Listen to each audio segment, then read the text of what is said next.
Para falar mais sobre a chuva, na linha conosco está o porta-voz da Defesa Civil do Estado de São Paulo, capitão Matheus Nogueira. Obrigada pela gentileza de atender a Band News. Capitão, como é que está a situação em São Paulo agora por causa dessa chuva forte, principalmente que caiu ontem durante a madrugada? Qual que é a situação mais crítica no momento? Bom dia. Bom dia, Débora. Bom dia a todos que nos acompanham. Então, Débora, realmente aí, desde ontem, no final da noite, aí, teve uma chuva muito intensa em São Paulo e na região metropolitana de São Paulo, incluindo aí Franco da Rocha, Caieiras, Francisco Morato, região do ABC, Mauá, Diadema, que trouxe muitos transtornos. A situação de São Paulo agora é que encontra-se em alguns locais com chuva fraca. No entanto, para o final da tarde, com o aquecimento da superfície aí, a tendência e a previsão é que a chuva volte a piorar, né, e prolongue aí por toda a noite. Em São Paulo, nós temos aí alguns pontos de interdição na Marginal Tietê, decorrente do grande volume de chuvas, alguns pontos parcialmente transitáveis, outros pontos intransitáveis. Nós também estamos aí na região metropolitana de São Paulo, como Franco da Rocha, onde a região central ali foi muito atingida por essa chuva e também se encontra com grandes pontos de alagamento ali. A gente estava trazendo agora há pouco informação da Via Anhanguera, a rodovia Anhanguera que está com alagamento, ouvinte falando que está mais de 5 horas parado por lá. Em relação a deslizamento, queda de barreira, Defesa Civil tem algum tipo de registro? Sim, Débora, nós temos alguns pequenos escorregamentos de terra, alguns deslizamentos, mas que deu tudo certo e não tivemos nenhuma vítima, né? Então nós tivemos em São Bernardo do Campo, nós tivemos em Franco da Rocha, nós tivemos em Guarujá, mas todos sem vítima e todos de pequeno porte, não teve nenhuma vítima ou um escorregamento muito intenso, né? Mas em alguns locais sim chegaram próximo das residências, em alguns lugares atingiram as residências, né? E nós precisamos agir rápido para retirar essa população de suas residências. Inclusive, no Guarujá, nós enviamos o alerta Cell Broadcast de nível severo extremo para possibilitar aí que aquelas pessoas que estão em área de risco possam ter tempo suficiente para sair de suas residências. E nós tivemos um retorno muito positivo da população de Guarujá dessas áreas de risco, né? Nós já estamos fazendo esse tipo de simulados, treinamentos, e um serviço de conscientização com esses moradores, e nós tivemos um resultado essa noite. Então nós emitimos o alerta para essa área de risco, e aqueles moradores, eles já sabiam quais eram as rotas de fuga, eles já sabiam para onde tinha que ir, e chegando nos locais, nos pontos de encontro, de acolhimento, a Prefeitura Municipal já tinha, junto com a Defesa Municipal, preparado todo esse abrigo, todo esse aparato para receber essa população que precisava de uma ajuda naquele momento. Pois é, capitão, o senhor tocou num assunto fundamental, que é a orientação e o procedimento a ser adotado a partir do recebimento desse alerta. Porque muitas pessoas receberam a mensagem, inclusive com aviso sonoro, e aí, a partir dessa notificação, o que deve ser feito na prática? Porque a gente conversava agora há pouco com um ouvinte que é da Zona Leste, Jardim Pantanal, e ele fala que chegou a receber um alerta da Defesa Civil, um SMS falando sobre a chuva, por volta de meia-noite. Aí ele foi dormir.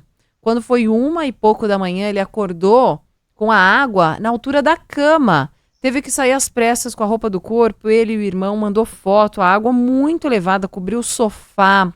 E ele diz que isso é muito frequente lá na região do Jardim Pantanal. Toda vez que chove forte, tem enchente.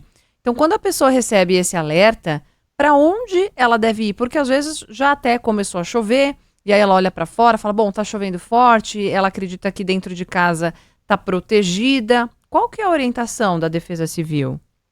Exatamente, Débora. Só para fazer uma distinção, nós temos dois tipos de alerta. Nós temos o alerta via SMS, né, que a pessoa ela digita o CEP da residência dela, de uma área de interesse, ela pode encaminhar quantos CEPs ela quiser, às vezes no caminho do serviço que ela faz.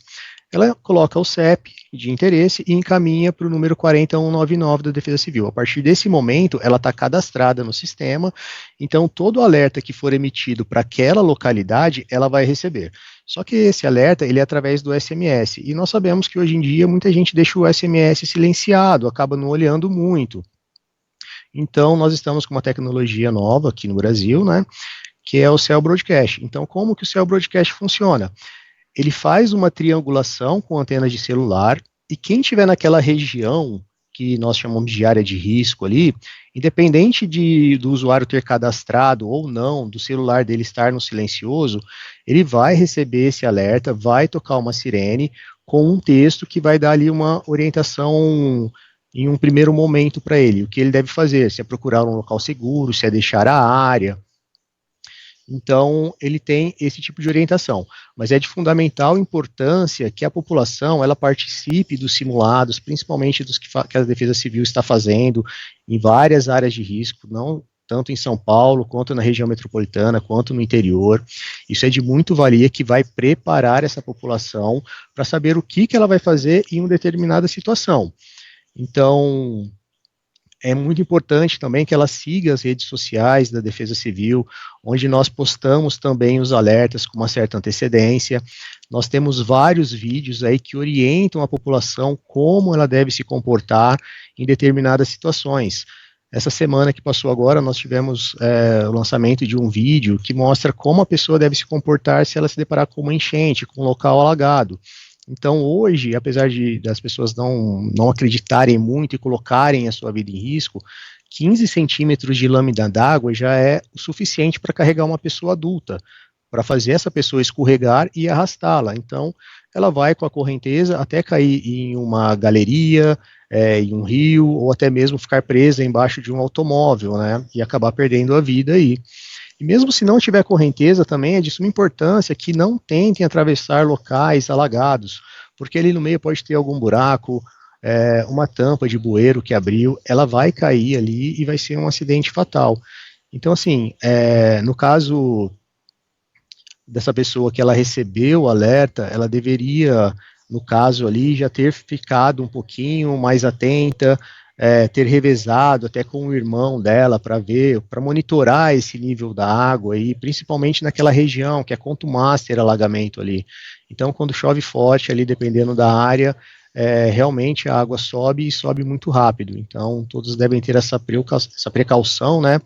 E ter a conscientização também de perceber o risco, né? Então, se ela viu que a água está subindo, se ela viu que se ela mora em costa e viu que tem uma porta ali que está emperrando, trincas, rachaduras, tudo isso são indícios de que alguma coisa fora da normalidade está acontecendo naquele momento.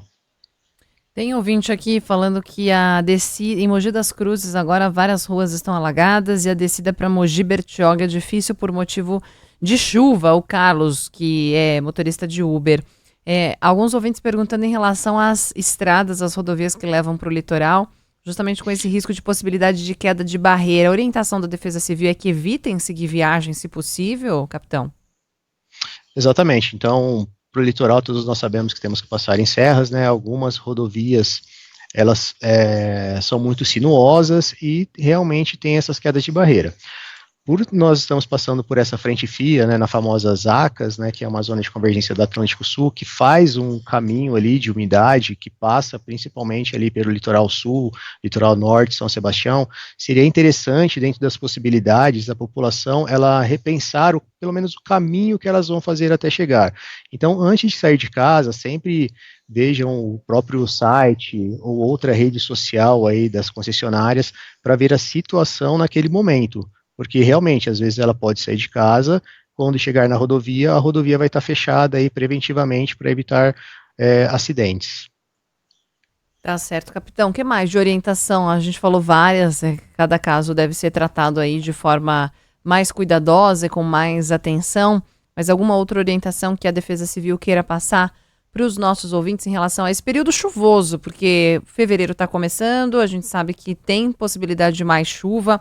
O que me gera um certo incômodo é escutar, por exemplo, depois de um episódio de chuva muito forte, por exemplo, prefeitos ou autoridades dizendo que choveu acima da média ou foi uma chuva atípica. Cada vez mais o atípico está se tornando comum. Está chovendo muito forte e sabemos que vai chover ainda mais. A cidade de São Paulo, o estado de São Paulo está preparado? De que forma podemos ter esse olhar mais cuidadoso aí para evitar outras tragédias? Exatamente, Débora, é o novo normal, né, que nós costumamos chamar. Então, nós sabemos aí que tem acontecendo um aquecimento global, então todo o globo está com 1,5 graus acima da temperatura normal, e isso interfere em vários fatores. Então, essas chuvas, elas vão persistir, né, principalmente aqui no estado de São Paulo, até por volta de domingo. Na segunda-feira ela começa a melhorar um pouquinho, mas ela vai perdurar. Então, o que nós orientamos, né, a sempre seguir nossas redes sociais para verificar os alertas, não só a rede social da Defesa Civil do Estado, mas a Defesa Civil do município também, que ela vai instruir aí a população quando está chegando a chuva ou outro local. Nós tivemos já um período de estiagem de 2024 aí que foi muito acima do normal, e nós temos uma chuva agora aqui que ela está sendo acima do normal também. Então, só para ter uma ideia, para o mês de fevereiro, o esperado é que chova 246 milímetros. Só nessas primeiras horas aí do primeiro dia, já choveu 80 milímetros na capital e região metropolitana. Isso não está acontecendo só no município de São Paulo e Grande São Paulo, está acontecendo também em todo o interior. Então nós temos aí regiões como Araçatuba, Ribeirão Preto, São Carlos, Araraquara, São Roque, a região de Campinas, que também, Sorocaba, que também está sendo muito castigado com essas chuvas. Então, assim, o que eu oriento, né, o que a Defesa Civil orienta, é seguir nossas redes sociais e se conscientizarem de que é melhor você esperar aí cerca de 20, 30 minutos a água baixar um pouco ou o socorro chegar, do que tentar enfrentar, passar por algum local que esteja alagado, que principalmente quando você não conhece, o pessoal que utiliza motocicletas, tomar muito cuidado, que a moto ela é mais fácil de ser levada pela água, né? O carro também, acima de 30, 40 centímetros, esse carro ele já pode ser conduzido. E lembrando aí que 15 centímetros de lâmina de água já é suficiente para derrubar uma pessoa adulta. Então, nós entendemos que a população cada vez mais ela tem que se conscientizar e não se colocar em situação de risco. Então, evitar, se receber o alerta da Defesa Civil que tal local está tendo alagamento, evite esse local. Se for imprescindível, se não der, for um compromisso que não der para adiar, faça um contorno, entre nos sites, verifique, entre no meio de comunicação, veja toda a comunicação que a imprensa faz, uma cobertura muito boa também nessa parte. Então, nós aconselhamos esses cuidados.